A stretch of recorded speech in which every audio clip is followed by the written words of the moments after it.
జై శ్రీమన్నారాయణ. మన బాలాజీ ప్రేక్షకులందరికీ నమస్కారం. చాలామంది అడుగుతుంటారు, అమ్మ అంతకుముందు పెళ్ళికి ముందు మేము బాగున్నాం, పెళ్ళైన తర్వాత చాలా సమస్యలు వస్తున్నాయమ్మా, చాలా ఇబ్బందులు పడుతున్నాం అనేసి భార్యాభర్తలు కాకుండా తల్లిదండ్రులు, అటు తల్లిదండ్రులు ఇటు తల్లిదండ్రులు చెబుతూనే ఉంటుంటారు. నా దగ్గరికి వచ్చిన తర్వాత నేను చూసిన తర్వాత, అమ్మ మీ పాపకి కానీ లేదంటే అబ్బాయి కావచ్చు అమ్మాయి కావచ్చు పెళ్ళయిన తర్వాత ఆ పెళ్ళి తేదీని, నాకు అలవాటు ఏంటి అంటే మనం న్యూమరాలజీ చూస్తున్నా కూడా డేట్ ఆఫ్ బర్త్తో పాటు పెళ్ళైన వాళ్ళైతే పెళ్ళి తేదీని కూడా మనం పరిశీలన చెయ్యాలి. ఎందుకంటే ఈ పుట్టిన తేదీలో వాళ్ళ జాతకం ఎలా ఉందన్నది చూసుకున్నాక వాళ్ళకి పెళ్ళయిన తర్వాత అంటే డేట్ ఆఫ్ బర్త్లో లైఫ్ లాంగ్ ఎలా ఉంటుంది అన్నది తెలుస్తుంది. కానీ పెళ్ళి డేట్ చూసిన తర్వాత వాళ్ళకి చక్కగా వెళ్ళే జీవితం ఎందుకు ఆగిపోయింది, ఎందుకు కష్టాలు పడుతుంది, అక్కడి నుంచి ఎందుకు ఘోరమైన ఇబ్బందులు పాలైపోయారు అన్న దాంట్లో పెళ్లి డేట్ వస్తుంది. ఒకవేళ ఇలా ఇబ్బందులు పడుతుంటే న్యూమరాలజీ ప్రకారం ఇప్పుడు నేను జాతకాన్ని చూసినప్పుడు వాళ్ళ డేట్ ఆఫ్ బర్త్ని పరిశీలించి, ఓహో వీళ్ళకి జీవితం అంతా ఎంత బాగుంది, కానీ ఎందుకు ఇబ్బందులు పడుతున్నారు అని అంటే పెళ్లి తేదీని కనుక పరిశీలించాను అనుకోండి, ఓహో ఈ పెళ్లి తేదీ వలన వీళ్ళు ఇన్ని కష్టాలు పడుతున్నారు అనేసి అర్థం అవడం అనేది ఉంటుంది.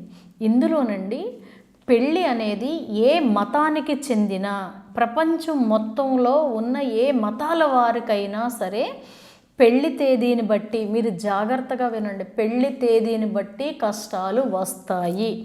ఇది ప్రపంచమంతా ఇప్పుడు సంఖ్య నడుస్తుంది, తర్వాత ఇంగ్లీష్ అక్షరంలోనూ నడుస్తుంది. కాబట్టి మీకు సంఖ్య ప్రకారం కనుక చూసుకుంటే ఏ మతానికి చెందిన వారైనా సరే పెళ్ళయిన తర్వాత చాలా ఇబ్బందులు పడాల్సి వస్తుంది.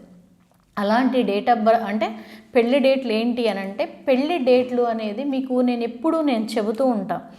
పెళ్లి తేదీని పరిశీలించడం ఎలాగా అంటే, ఇప్పుడు సపోజ్ ఉదాహరణకి 4వ తారీఖు 9వ నెల 2002 ఉందనుకోండి, మీరు మొత్తం కలిపితే 4వ తారీఖు 9వ నెల 2002 మళ్ళీ అక్కడ 4 వచ్చింది, మొత్తం కలిపితే వీళ్ళకి డెస్టినీ ఎంత వచ్చింది, పెళ్లి తేదీకి ఎంత వచ్చింది, 8 వచ్చింది. అంటే వీళ్ళు చాలా ఇబ్బందులు చాలా కష్టాలు పడుతూ అంటే పెళ్ళైన దగ్గర నుంచి పడటం అనేది ఇంకా వీళ్ళకి అలవాటు అయిపోయిందనేసి చెప్పొచ్చు. అంటే ఇలా లెక్క వేసుకోవాలి.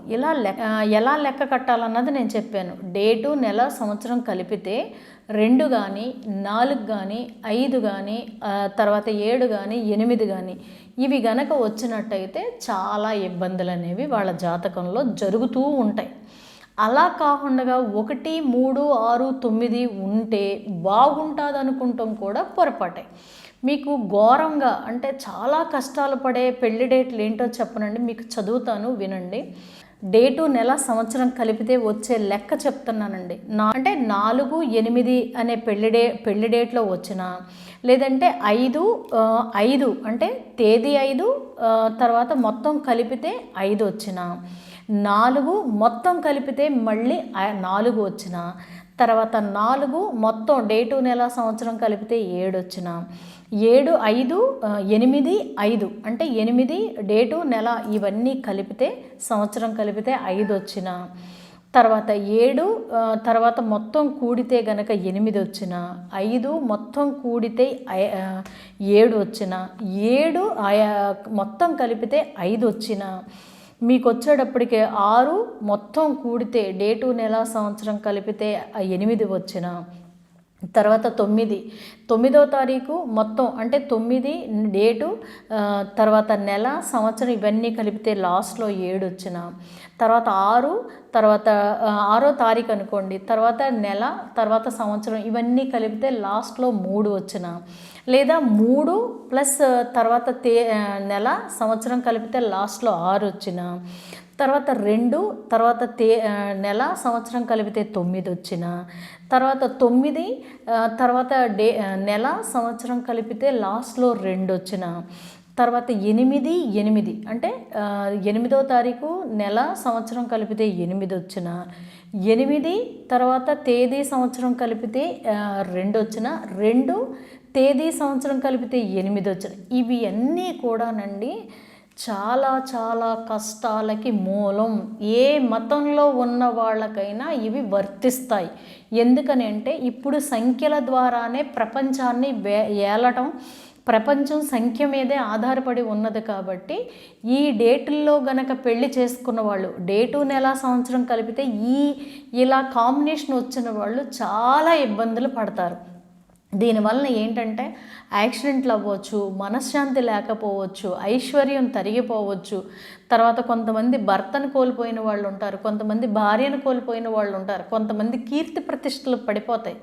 తర్వాత కొంతమందికి వ్యాపారం అకస్మాత్తుగా కుప్పకూలిపోతుంది, కొంతమందికి మెడికల్ ఖర్చులు, కొంతమంది ఈ పెళ్లి తేదీల్లో కొంతమందికి అయితే కేవలం భార్య సంపాదిస్తుంది తప్ప భర్త సంపాదించడు. ఆయన కేవలం ఇంట్లో కూర్చొని తినటం వరకే ఉంటుంది.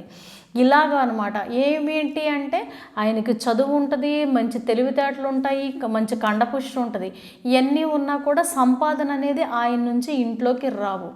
ఇలా ఉంటుంది అనమాట. ఇంత ఘోరమైన పెళ్లి తేదీలు ఉండడం వల్ల చాలామంది చాలా రకాలుగా ఇబ్బందులు పడుతున్నారు. సరే, అయితే ఏం చేసుకోవచ్చమ్మా అంటే ఇలా ఉన్న వాళ్ళు కూడా సవరణ చేసుకుని, అంటే దాన్ని మార్పు చేసుకుని చక్కటి అదృష్టకరమైన జీవితాన్ని పొందవచ్చు. అది ఎలాగా ఏంటి అన్నది ఇక్కడ చెప్పడం అనేది కుదరదు. ఒకవేళ ఇలాంటివి గనక ఉన్నట్టయితే దాన్ని గనక మీరు మార్చుకున్నారనుకోండి, జీవితం సవ్యంగా హ్యాపీగా వెళ్ళిపోవడం అనేది ఉంటుంది. ప్రతి మనిషి జీవితంలోనూ కూడా పెళ్ళి అనేది ఒక రకంగా చెప్పాలంటే పెద్ద మలుపు లాంటిది. అంటే ఒక రకంగా చెప్పాలంటే అక్కడ నుంచే జీవితం ఎదుగుదల ఉంటుంది, లేదా ఎదిగిన జీవితం పతనమైపోవటానికి కారణం కూడా ఒక పెళ్లి తేదీయే ఉంటుందన్న సంగతి చాలామందికి తెలియదు. కాబట్టి ఎవరికైనా సరే, ఇప్పుడు నేను చెప్పాను చూసారా, ఈ తేదీల్లో గనక ఎవరికైనా పెళ్ళి అయినట్టయితే దాన్ని గనక సవరణ చేసుకున్నట్టయితే, మీకు సవరణ చేసుకున్నట్టయితే ఈజీగా వాళ్ళు చక్కటి అదృష్టాన్ని పొందగలుగుతారు. కాబట్టి ఎవరైనా సరే భగవంతుడి దయ వల్ల సంతోషంగా భార్యాభర్తలు ఉండాలని, భార్యాభర్తల మీదే వాళ్ళ బిడ్డల జీవితం ఆధారపడి ఉంటుంది. కాబట్టి ప్రతి ఒక్కళ్ళు ఒకవేళ ఇలా గనక ఉన్నట్టయితే గనక దాన్ని సరిచేసుకుని చక్కటి అదృష్టకరమైన జీవితం పొందాలని మనస్ఫూర్తిగా నా శ్రీనివాసుని శ్రీవారిని వేడుకుంటున్నా. జై శ్రీమన్నారాయణ.